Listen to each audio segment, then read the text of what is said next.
extranjera directa. Miguel, muy buenas noches, gracias por estar con nosotros. Buenas noches, gracias por esto. Bien, hace poco salió una noticia de una caída de la inversión extranjera directa en 17%, mientras que la inversión extranjera directa global crecía en 9%. Sí. Ahora, cuéntanos un poco, esto se explica básicamente por precios, según lo que entendemos. Bueno, en el Perú y en unos cuantos otros países, en Sudamérica en general bajó, porque bajó en Brasil, bajó en Perú y bajó en Chile, si no me equivoco.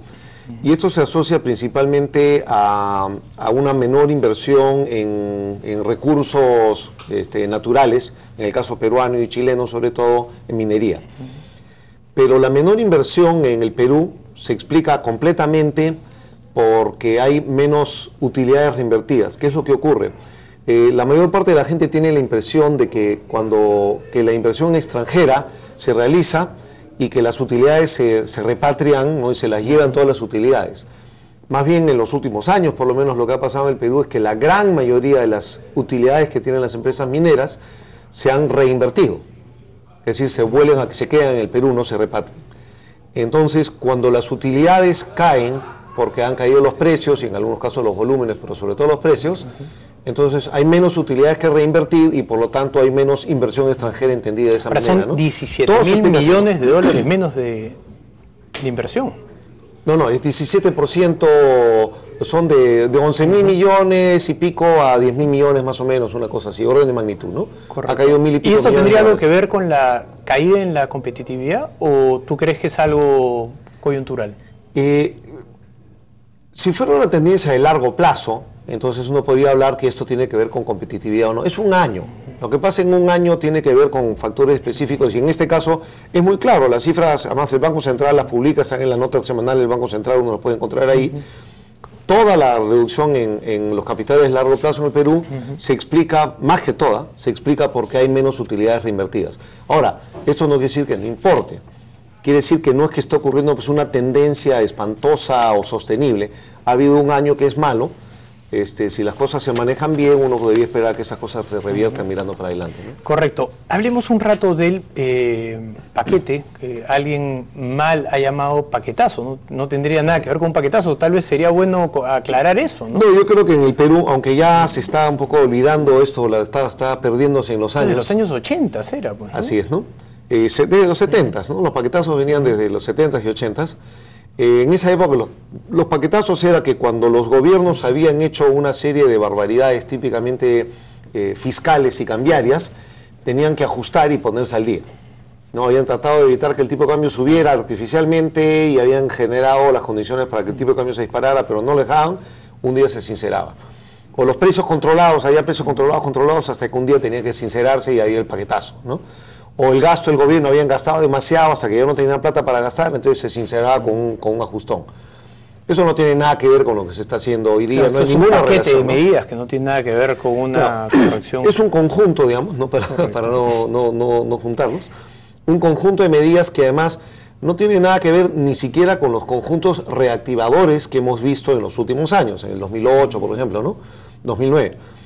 Es muy distinto. Este es un conjunto de medidas orientadas a destrabar y a facilitar procesos, a facilitar la actividad económica, a mejorar la relación entre el Estado y los ciudadanos de todo tipo, y evitar que la forma en que el Estado nos regula, que está bien que el Estado regule y debe hacerlo bien, no tiene sentido que el Estado regule de una manera que se vuelva un obstáculo al progreso. La regulación se hace con la idea de lograr progreso, pero una regulación mal hecha lo que hace es impone más costos que beneficios.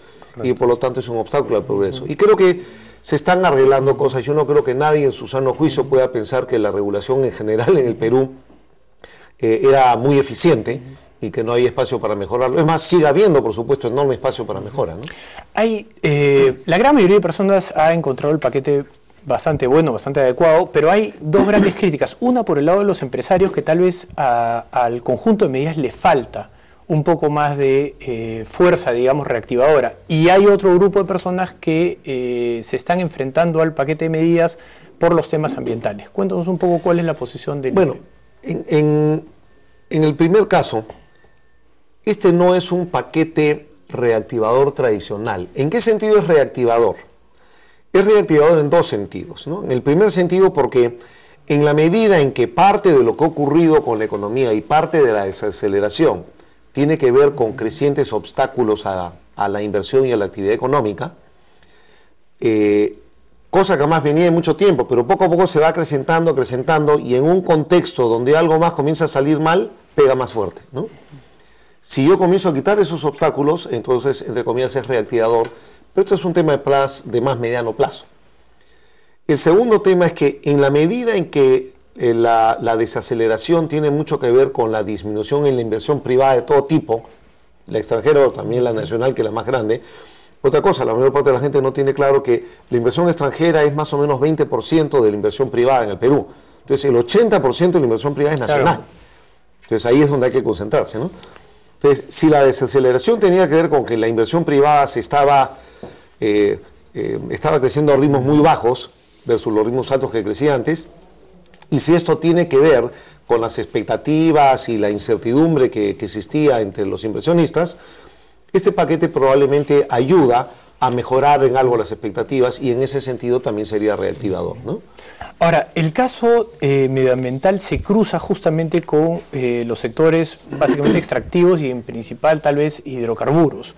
Bueno, no únicamente en realidad, porque por ejemplo una de las medidas ahí es que dice que si yo quiero construir un edificio en una zona urbana consolidada no tengo que hacer un estudio de impacto ambiental en mi edificio. Que es con lo cual han tratado de dar a entender, 4 pisos, claro, que es un edificio 4 pisos en una zona totalmente urbanizada, tiene que hacer un estudio de impacto ambiental, lo cual es de locura realmente. No sé, que no significa que para proyectos de extracción se va a eliminar el EIA, que es lo que han estado diciendo algunos grupos. No, eso de nuevo, están inventando fantasmas para tener una forma fácil de justificar cosas que no eran justificables, ¿no? Lo que ocurre es esto, debe haber regulación ambiental y la que debe estar bien pensada y debe ser efectiva para cumplir los objetivos que uno tiene. O sea, el medio ambiente hay que cuidarlo no porque es lindo, el medio ambiente lo cuidamos porque nos vale, porque nos sirve, porque es valioso para nosotros. Pero a la misma vez hay actividades que realizamos que pueden tener un impacto sobre el medio ambiente, pero que también son valiosas en otro sentido. Entonces lo que hay que hacer es asegurarse que el valor que generan sea mayor que aquel daño que puedan causar en el medio ambiente e incluso que de repente podemos remediar ese daño que han causado generando valor de alguna manera para compensarlo.